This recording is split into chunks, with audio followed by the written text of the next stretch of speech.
அனைவருக்கும் வணக்கம். தினம் ஒரு திருக்குறள். பொருட்பால் அமைச்சியல். அதிகாரம் 72. அவை அறிதல். குறள் எண் 714.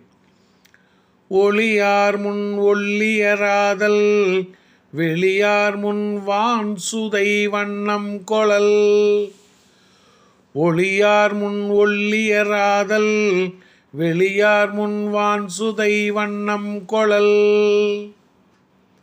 அறிவுடையார் முன் தாமும் அறிவுடையார் போல சிறந்து விளங்க வேண்டும்.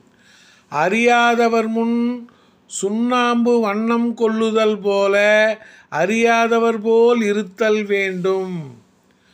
அறிவுடையார் முன் தாமும் அறிவுடையார் போல சிறந்து விளங்க வேண்டும். அறியாதவர் முன் சுண்ணாம்பு வண்ணம் கொள்ளுதல் போல அறியாதவர் போல் இருத்தல் வேண்டும். குறள் வழி நடப்போம், வாழ்வின் உன்னத நிலையை அடைவோம். நன்றி, வணக்கம்.